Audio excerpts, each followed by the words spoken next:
Hello everyone, hope you're doing well.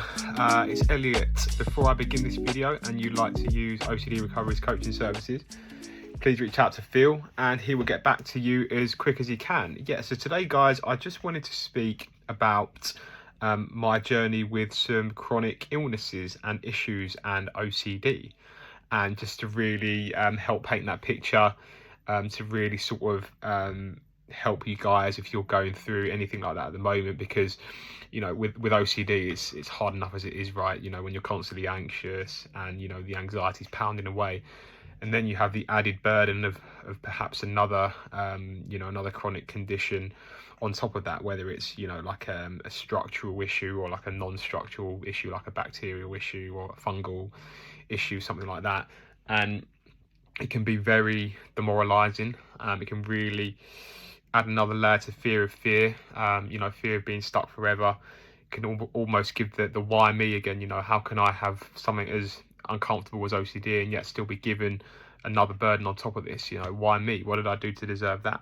So there's a lot of that going on. So let's just go into that. And before I go any further, please like and subscribe, comment down below and let me know what you think. So let's go into a bit about what I've had on the journey, or my recovery journey. So one of the main things for me, and it's not like an illness per se, but it was mainly like a structural issue, right? And I had, or I have, ectopic beats, right? So in particular, they're called ventricular ectopic. So it's when your heartbeat will contract a bit quicker than normal on some occasions, and it will deliver that beat more quickly, and then there'll be a delay following that, and then sometimes it can go into a phase where it's beating very fast, which is called supraventricular tachycardia. Don't want to get too bogged down with these, but these can be exacerbated with anxiety, and it can almost feel like a flutter in the chest, and it's something that I had even before OCD. So I remember when I was about 15 years old and I was playing football, I started having these episodes. Even before I was anxious, I had OCD, and I had to sit out some football sessions just on medical advice. And I found out, I found out many years later, but as I had OCD and these symptoms got worse and exacerbated, I found out I had some ventricular ectopics, and that was quite scary for me, I suppose, because it feels like you're almost gonna have a heart attack. There's something wrong with it. Feels like there's something wrong with your heart.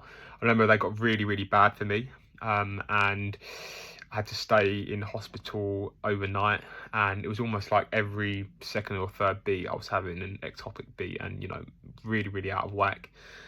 Chronic anxiety, and there was a lot of fear on top of that was probably making it worse. So the fear of death, fear of losing control, and all that came with it.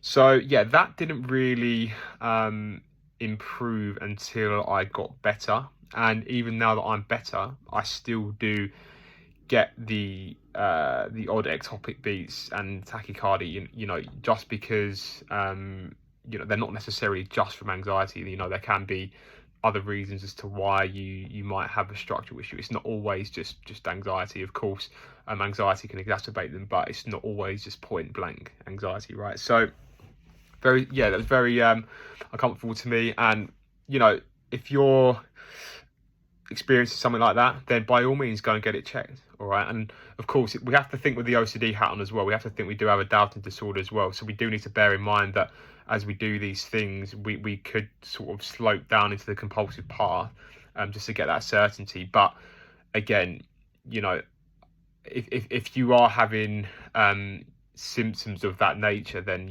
absolutely go and get it double checked, right? Because people with OCD can still have things wrong with them. People with OCD can still have heart attacks. People with OCD can still get cancer.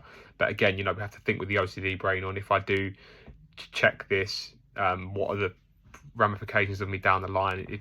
Bearing in mind that I have a doubting disorder, and bearing in mind that I might still be chasing that compulsive certainty. Those belief systems underpinning something like that will need to be worked on. So, the fear of death especially. So, that was something that I had. And that was more like a structural issue, I guess you say. And there's also like, the non-structural things as well, which I've experienced as well. So small intestinal bacterial overgrowth was one of my main things. So essentially you have more bacteria in the small intestine where it shouldn't be. It sort of spills over, and you get a range of symptoms from this. It can be induced by, you know, many different ways, one of which can be like suppressed stomach acid, and that was the way that in which that I got it, because, you know, my anxiety and nervous digestive system was very fired up all of the time, and I just felt the consequences of that.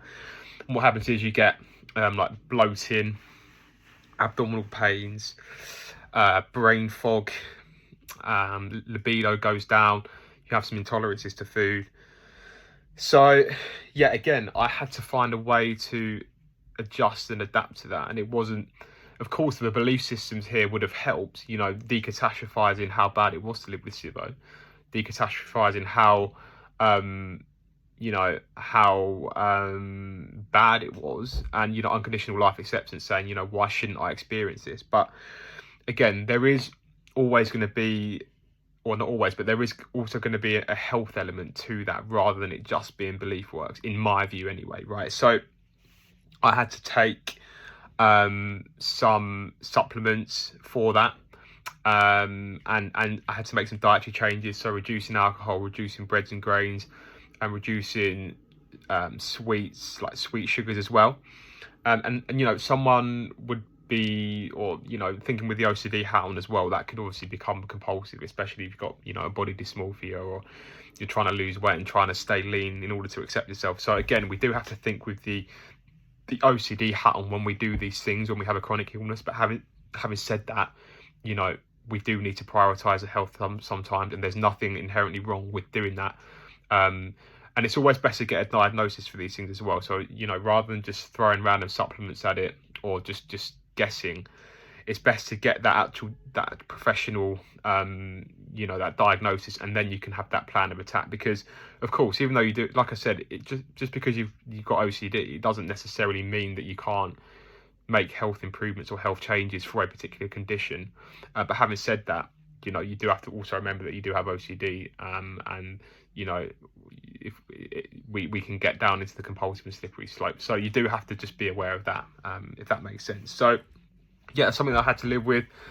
And again, that didn't really improve until my anxiety improved, and I had to be a lot more rational and accepting of that, and almost surrendering in a way. So even though I was striving to get better and do the right things, it was also coming from the rational standpoint of, well, look, you know, it's probably not going to get so much better for the time being because I'm still chronically anxious. However, as I improve in my recovery journey, and, you know, do the right protocol that the professional was giving me, I can still, you know, see an improvement in my symptoms. I can still live my life and do all the things that I want to do. So that's so key, if you're finding yourself in that position, right?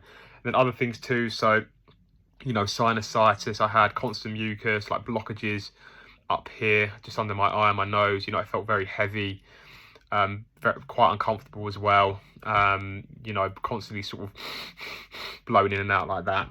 And again, I had to change my perspective of that. I had some drops that could help me manage that. Again, not saying you can't ever do, you know, things to counteract your condition. So yeah, I had to use drops, and again, it came down to my perspectives. How bad was that?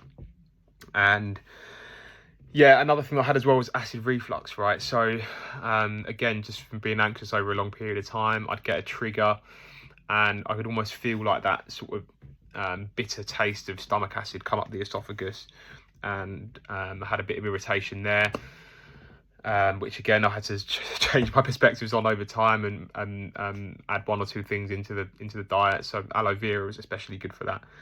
And then IBS too as well. So I used to have a lot of stomach issues, again stemming from the SIBO, you know, loose stools, sort of stomach pain and gargling, and, you know, the fear of losing control as well. What if I'm out in public and something happens to my bowel movements? Again, I had to just take the risk there, try not to put my life on hold for OCD, and try and make peace with the worst case scenario. So even if I did have some kind of accident whilst I was out and about, then so be it. You know, I try to not let it define me and completely stop me from doing the things that I wanted to do, because of course, you know, life structure is so key for OCD. So, you know, if you're if you're currently finding yourself on a similar journey to me, the reality is, generally speaking, that these symptoms aren't really going to improve until you recover. And that's not saying that you can't do anything about them now or take the doctor's advice from them now and make some improvements, but generally speaking, you know, you'll see the best improvement in these as you get better. And that's something that I've definitely seen. Again, I'm not saying that I don't ever have an ectopic beat ever again, or I don't, you know, ever have something wrong with me ever again, but generally when the body is a lot more you know, is under less stress, under less pressure, and it's, I guess in a way, it's healing. You know, you're a lot more robust for these sorts of things, and you know, you can deal with them a lot more effectively. So yeah, you can take doctor's advice from this. Like I said, absolutely fine, nothing with that. Have to remember we have OCD, and we have to remember that, you know, it's also, to an extent, not all, but to an extent, the perspectives that we hold on them that dictate you know, our misery or anxiety towards them. All right, so like I said, you know, there's a big fear element with these, like chronic illnesses. What if I never go back to how I was? What if I never get better? And it's unconditional self and life acceptance. You know, why must I have a perfect bill of health? Why shouldn't I experience these things? Is it really so awful, as bad as it could possibly be? Well, it's more than likely not. All right, more than likely it's not the worst thing ever, because objectively the worst thing ever would be, you know, in Viktor Frankl's position in Auschwitz, when he had no food, no water, he had typhus and frostbite, he was getting beaten and tortured to death, and you know, all his family were getting murdered. So, you know, it's objectively, it's not that bad. All right, so my advice is, you know, change your perspectives on these things that you might have. Wear that discomfort as best as you can. Try not to chuck random supplements or random diet changes without a diagnosis, because, you know, not only are you second guessing, but, you know, it can also lead you into that compulsive path for no reason. All right, so it's important that you try and for me anyway, it was important that I had that diagnosis, and then I could really target that and you know, see improvement with my symptoms as I got better. All right, so yeah, very key to remember, if you're suffering from a chronic illness alongside OCD, you know, there is hope. One thing we always have, no matter what we're going through, is our perspectives on that particular thing, which is going to really help us going forward. It's really going to help us to manage that discomfort.